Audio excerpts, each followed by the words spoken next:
Maharashtra democratic forum की ओर से औरंगाबाद के मौलाना आज़ाद रिसर्च सेंटर में पॉलिटिकल और इलेक्टोरल वर्कशॉप का आयोजन किया गया, जिसकी अध्यक्षता जमात इस्लामी हिंद के राष्ट्रीय अध्यक्ष अमीर जमात सादतुल्लाह हुसैनी ने की, जबकि प्रमुख विशेष अतिथि के रूप में भारत जोड़ो अभियान के कोऑर्डिनेटर योगेंद्र यादव इन्होंने मार्गदर्शन किया।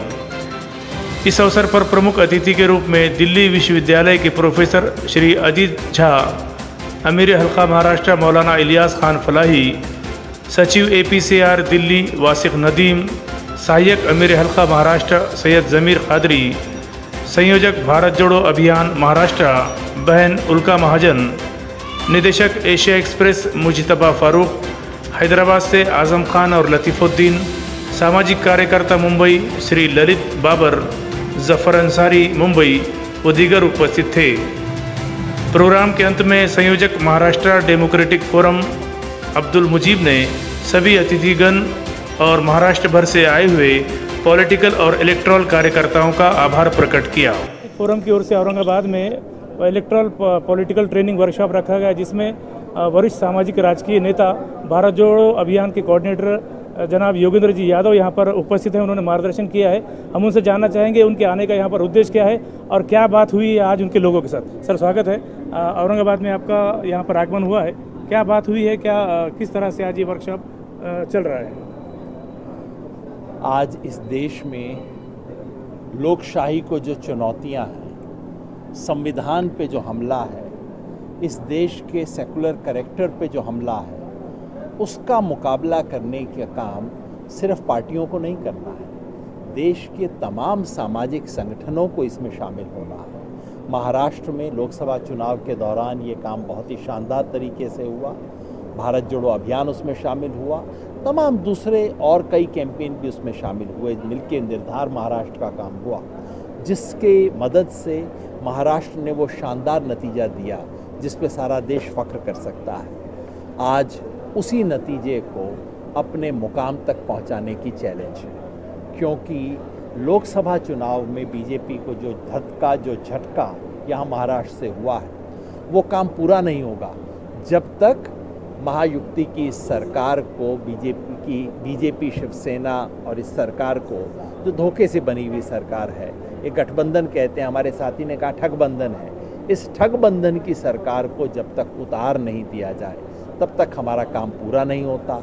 आज औरंगाबाद में हम तमाम लोग महाराष्ट्र डेमोक्रेटिक फोरम की तरफ से ऑर्गेनाइज्ड इस कन्वेंशन में आए ताकि ऐसे तमाम सामाजिक संगठन जो कि चुनाव खुद नहीं लड़ रहे हैं, जिनका कोई स्वार्थ नहीं है, लेकिन जो देश बचाना चाहते हैं, संविधान बचाना चाहते हैं, हम सब लोग मिलके जुटे।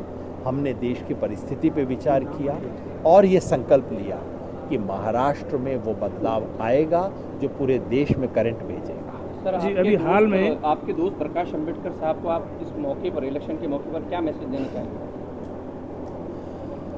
तमाम ऐसे लोगों को जो इस देश में संविधान की शपथ लेते हैं, जो बाबा साहेब का नाम लेते हैं, जो सेकुलर हिंदुस्तान का सपना देखते हैं, उन सब से मैं हाथ जोड़ के गुजारिश करूंगा, भाई आज के हालात में अगर कोई भी ऐसा काम होता है जिससे बीजेपी, NDA, महायुति को वापस आने में मदद मिलती है, तो ये हमारी आने वाली जनरेशन्स के साथ गद्दारी होगी। ये काम मत कीजिए, वोट काटने का काम मत कीजिए। इस वक्त NDA को हराना और महाविकास आघाड़ी को जिताना महाराष्ट्र का सबसे बड़ा काम है। इसमें कोई टांग ना अड़ाइए, इसमें रास्ता ना हो, कहीं ऐसा ना हो कि तारीख आपको याद करे उस काम के लिए जो इस देश की भलाई का काम ना हो। सर, हाल में हरियाणा के रिजल्ट्स आए हैं, बीजेपी जश्न मना रही है और फौरन महाराष्ट्र में इलेक्शन होने वाले हैं, आचार संहिता लग रही है, इसको किस नज़र से देखते हैं इस कनेक्शन को? हरियाणा का जो परिणाम आया है उससे ज़रूर झटका लगा है, इसमें कोई शक की बात नहीं है। झटका इसलिए लगा है, इसलिए नहीं कि बीजेपी कोई बहुत बड़े मार्जिन से जीत गई है, झटका इसलिए लगा है कि सबकी उम्मीद थी, मेरी भी उम्मीद थी कि कांग्रेस बहुत बड़े मार्जिन से जीत गई। लेकिन अब जबकि झटका पूरा हो गया तो हमें संजीदगी से देखना चाहिए कि फासला है कितना।